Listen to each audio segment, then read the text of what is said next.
ರೇಣುಕಾಸ್ವಾಮಿ ಕೊಲೆ ಪ್ರಕರಣದಲ್ಲಿ ಹೈಕೋರ್ಟ್ನಿಂದ ನಟ ದರ್ಶನ್ ಜಾಮೀನನ್ನು ಪಡೆದಿದ್ದಾರೆ. ಆದರೆ ಇದನ್ನು ಪ್ರಶ್ನಿಸಿ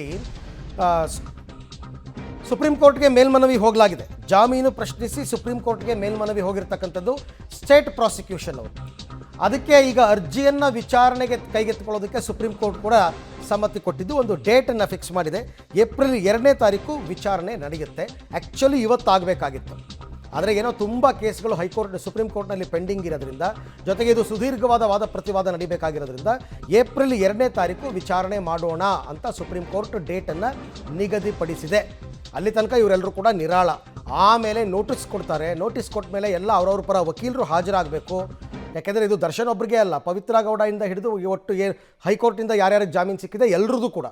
ಹಾಗಾಗಿ ಎಲ್ಲರ ಪರ ವಕೀಲರು ಅಪಿಯರ್ ಆಗಬೇಕು, ಎಲ್ಲರ ವಾದ ಪ್ರತಿವಾದಗಳನ್ನ ಕೇಳಬೇಕು. ಆಮೇಲೆ ಸುಪ್ರೀಂ ಕೋರ್ಟ್ ಒಂದು ಆದೇಶವನ್ನು ಕೊಡಬೇಕು. ಅಲ್ಲಿಯ ತನಕ ಯಾವುದೇ ಬದಲಾವಣೆ ಇಲ್ಲ. ಶೂಟಿಂಗ್ ಗೀಟಿಂಗ್ ಅಂತ ಏನು ಬೇಕಾದರೂ ಆಗ್ಬೋದು. ಬಟ್ ಸುಪ್ರೀಂ ಕೋರ್ಟ್ ವಿಚಾರಣೆ ಕೈಗೆತ್ತಿಕೊಂಡ ನಂತರ ತೀರ್ಪು ಬಂದ ಮೇಲೆ ಮುಂದೇನು, ದರ್ಶನ್ ಮತ್ತೆ ಜೈಲಿಗೆ ಹೋಗಬೇಕಾಗುತ್ತಾ ಅಥವಾ ಹೈಕೋರ್ಟ್ ಆದೇಶವನ್ನು ಸುಪ್ರೀಂ ಕೋರ್ಟ್ ಎತ್ತಿ ಹಿಡಿಯುತ್ತಾ, ಹೀಗೆ ಅನೇಕ ಪ್ರಶ್ನೆಗಳು ಮೂಡುತ್ತೆ.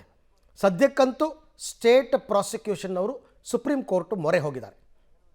ಸುಪ್ರೀಂ ಕೋರ್ಟ್ ಏನು ಆದೇಶ ಕೊಡುತ್ತೆ ಅಂತಕ್ಕಂಥದ್ದನ್ನು ಕಾದು ನೋಡಬೇಕು. ವಿಚಾರಣೆ ಮಾಡೋಣ ಅಂತ ಕೋರ್ಟ್ ಹೇಳಿದೆ. ಏಪ್ರಿಲ್ 2ಕ್ಕೆ ದಿನಾಂಕ ನಿಗದಿಯಾಗಿದೆ.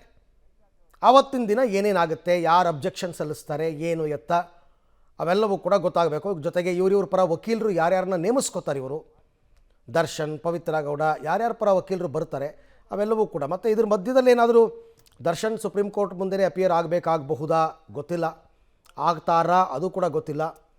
ನೋಡೋಣ. ನಟ ದರ್ಶನ್ಗೆ ಹೈಕೋರ್ಟ್ನಿಂದ ಈಗ ಜಾಮೀನು ಸಿಕ್ಕಿರೋದನ್ನು ಪ್ರಶ್ನಿಸಿ ಸ್ಟೇಟ್ ಪ್ರಾಸಿಕ್ಯೂಷನ್ನವರು ಸುಪ್ರೀಂ ಕೋರ್ಟ್ ಮೊರೆ ಹೋಗಿದ್ದಾರೆ. ಅಂದರೆ ಜಾಮೀನು ಕೊಟ್ಟಿರೋದೇ ತಪ್ಪು, ಅವ್ರನ್ನ ಜೈಲಿನಲ್ಲೇ ಇಡಬೇಕಾಗಿತ್ತು ಅಂತ ಹೈಕೋರ್ಟ್ ಕೊಟ್ಟಿರ್ತಕ್ಕಂಥ ಆದೇಶ, ಅದನ್ನು ಪ್ರಶ್ನಿಸಿ ಸುಪ್ರೀಂ ಕೋರ್ಟ್ ಹೋಗಲೇಬೇಕು. ಹಾಗಾಗಿ ಹೋಗಿದ್ದಾರೆ. ಸ್ಟೇಟ್ ಪ್ರಾಸಿಕ್ಯೂಷನ್ ಅವರಿಗೆ ಗೃಹ ಇಲಾಖೆಯವರು ಮತ್ತು ರಾಜ್ಯ ಸರ್ಕಾರದ ವತಿಯಿಂದ ಅನುಮತಿ ಸಿಕ್ಕ ನಂತರ ಹೋಗಿದ್ದಾರೆ.